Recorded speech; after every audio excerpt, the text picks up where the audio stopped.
இப்படி நான் யோசிச்சு பார்க்கிறேங்க. பெருசுங்கிறது எதுங்க? எது பெருசு? அவ்வை கிட்ட கேட்டா அவ்வை சொல்றா, இந்த உலகம் தான் பெருசு, பெரிது பெரிது புவனம் பெரிது. அப்போ புவனத்தை படைச்சானே அவன், அப்ப அதை விட பெரியவன்ல.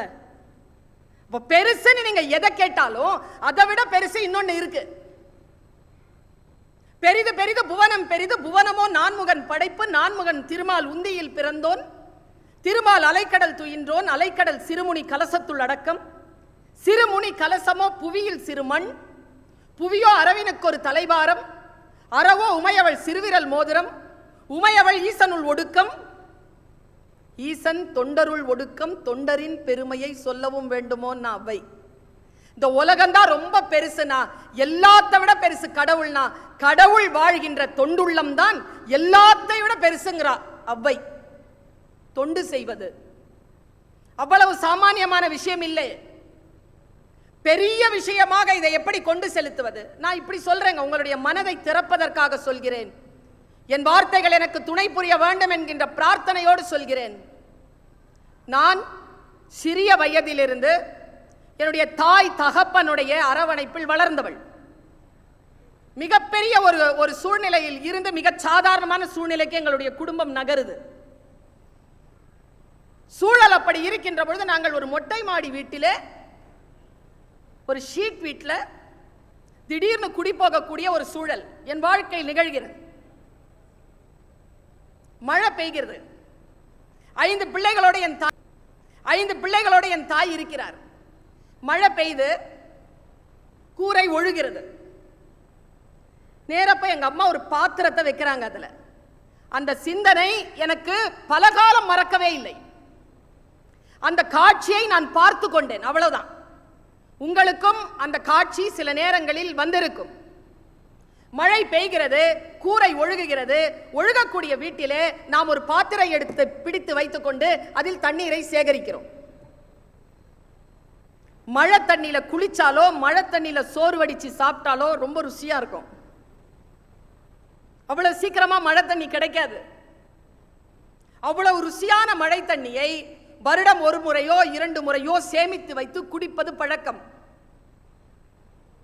சில நாட்களுக்கு பிறகு நான் யோசித்து பார்த்தேன், நம்முடைய வாழ்க்கையும் இப்படிப்பட்ட கூரைக்குள் தான் இருக்கிறது.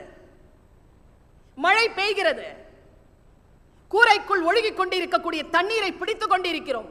எவ்வளவு பாத்திரமோ அவ்வளவு தண்ணீர் நிரம்புகிறது. கொஞ்சம் கூரையில் இருந்து வெளியில் வந்து பாருங்கள், கடலும் குளமும் ஆறும் கிணறும் நிரம்பிக் கொண்டிருக்கின்றன. அதே மழைதான் கூரைக்குள் இருந்து கொண்டு பிடித்தால் பாத்திரத்தில் தான் அது நிறையும். அந்த கூரையில் இருந்து வெளியில் வந்து பாத்திரத்தை பெரிதாக்கி கொள்ளுகின்ற பொழுது உங்களுடைய வாழ்க்கை அந்த கடலை போல, அந்த ஆறை போல, அந்த கிணறை போல நிரம்பி வழிகிறது. பாத்திரத்தை பெரிதாக வைத்துக் கொள்வதற்கான வாய்ப்பு நம்முடைய மனதிலே இருக்கிறதா? பெரிதாக சிந்திக்கிறோமா? நாம் நம்முடைய வாழ்க்கையில ரொம்ப பெரிய பிரச்சனை என்ன தெரியுமா? திங்கிங் டூ ஸ்மால் தான். The biggest problem of life is thinking too small. சின்னதா நினைக்கிறோம். நம்முடைய வாழ்க்கையில லெஜெண்ட் அப்படிங்கிற ஆங்கில சொல்லுக்கு தமிழ் சொல்லே இல்லை. நீங்க எவ்வளவுதான் தேடி கண்டுபிடிச்சாலும் தமிழ் சொல் இல்லை. எது வேணாலும் சொல்லிக்கோங்க. Better, best, excellent, next, legend. லெஜெண்ட்னா என்னங்க? இந்த ரோட்டேரியன் கிட்ட எனக்கு ரொம்ப பிடிச்சமான விஷயம் என்ன தெரியுமா? இந்த ஃபர்ஸ்ட் ரோ இருக்குல்ல, நீங்க இப்போ புதுசா வந்திருக்கிறீங்களா இல்ல எத்தனை வருஷம் உங்களுக்கு எக்ஸ்பீரியன்ஸ்லாம் தெரியாது. 2015 சில பேர் வந்து ஜாயின் பண்ணதா சொல்றாங்க. ரொட்டேரியன் கிட்ட நான் பார்த்திருக்கிறது, லயன்ஸ் கிட்ட கூட நான் பார்த்தது இல்லை. அது ரொம்ப ரேரான விஷயம். Maintaining of your discipline, protocol. புரோட்டோகாலை வந்து எப்பவுமே ரொம்ப டிசிப்ளின்டா மெயின்டைன். இப்போ கொஞ்ச நேரத்தில் அது கொஞ்சம் கொலைஞ்சாலும் இந்த முன்னால உட்கார்ந்து இருக்கக்கூடிய இந்த 60-70 வயசு கடந்திருப்போம் பாருங்க, ஒரு 30 வருஷம் 40 வருஷம் ரொட்டேரியன்ல இருந்தவங்களுடைய முகம் அதை அனுமதிக்கவே அனுமதிக்காது.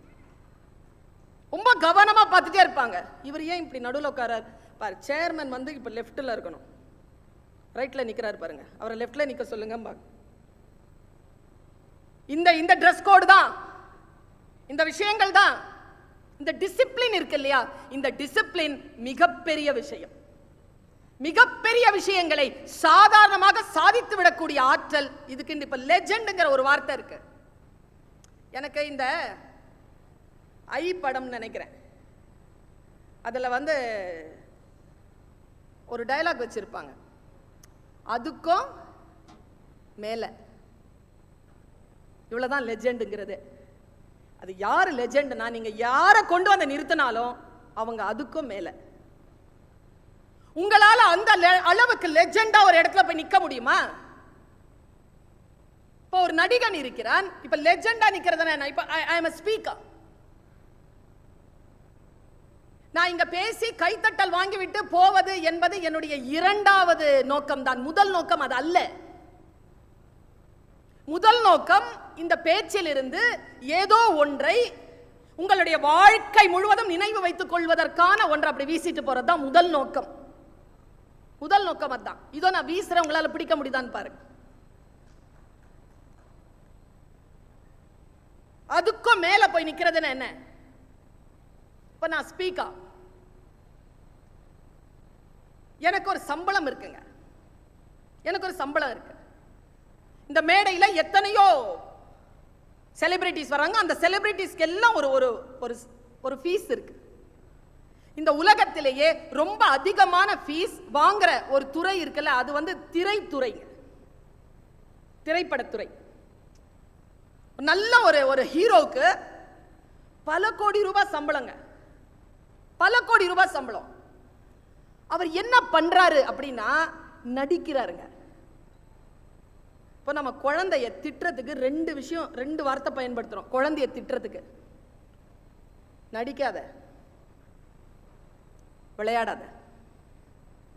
இந்த உலகத்துல இன்னைக்கு இவன் 2 பேர் தான் நிறைய சம்பாதிக்கிறான். நம்ம என்ன சொல்றோம்? நடிக்காத, விளையாட. ஒரிஜினலா ஒண்ணுமே செய்ய முடியாதுங்க அவரால. அவர் அரிதாரம் பூசிக்கொண்டு அப்படி நடிக்கிறாரு. எங்க பெரியார்தாசன் ஐயா தான் சொல்வாரு, மேல இருந்து ஒருத்தன் உண்மையா குதிக்கிறான் சினிமால, உண்மையா குதிக்கிறவன் பேரு டூப்பு. அந்த ஆளுக்கு 1000 ரூபாய் சம்பளம். குதிக்கிற மாதிரி நடிக்கிறார் பாருங்க, குதிக்கிற மாதிரி நடிக்கிறார் பாருங்க, அவருக்கு கோடி ரூபாய் சம்பளம்.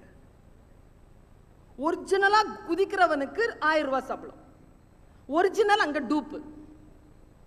சிந்தனையில வச்சுக்கோங்க இத. ஒரு நடிகருக்கு 1 கோடி ரூபாய், நான் சும்மா கம்மியா சொல்றேன், 1 கோடி ரூபாய் சம்பளம். இப்போ நான் ஸ்பீக்கர் தானே, நல்ல விஷயங்கள் தானே பேசிட்டு இருக்கிறேன். இது வரைக்கும் நான் எதுவுமே தப்பா பேசல தானே. எனக்கு என்ன சம்பளம்னு நினைக்கிறீங்க? நான் ஒரு உங்க காலை அந்த பக்கம் கொஞ்சம் நீட்டி காட்டு. நான் கேட்கிறேன்னு வச்சுக்கோங்க சிவகுமார் சார் கிட்ட, சார் எனக்கு சம்பளம் 1 கோடி ரூபாய் சார், வரேன் பேசுறேன், 1 கோடி ரூபாய் சம்பளம். அவர் என்ன தெரியுமா சொல்றார்? ஒன்னும் சொல்ல மாட்டார். ப்ரொஃபசர் அந்த கோடியில வேணாலும் போய் நின்னுக்கோங்க. ஏன் எனக்கு கொடுக்க கூடாதா? கோடி ரூபாய் கொடுக்க கூடாதா? கொடுக்கலாம், ஆனா கொடுக்க மாட்டீங்க. நாபி கமலத்திலிருந்து என்னுடைய மூச்சு காற்றை இழுத்து என் சிந்தனைக்குள் போட்டு இந்த 6 அங்குலத்தை கடந்து நான் சிந்தனைகளை பேசுகிறேன். எனக்கு கோடி ரூபாய் சம்பளம் இல்ல, நடிகனுக்கு கோடி ரூபாய் சம்பளம். இது அங்கேயே நிறுத்துங்க. அப்ப நான் கோடீஸ்வரி ஆகவே முடியாதா? நான் பெரிதினும் பெரிது பேசிக் கொண்டிருக்கிறேன். நான் எப்ப கோடீஸ்வரி ஆவேன் தெரியுமா?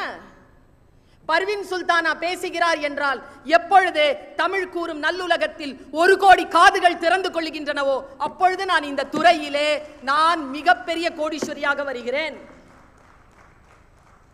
We cannot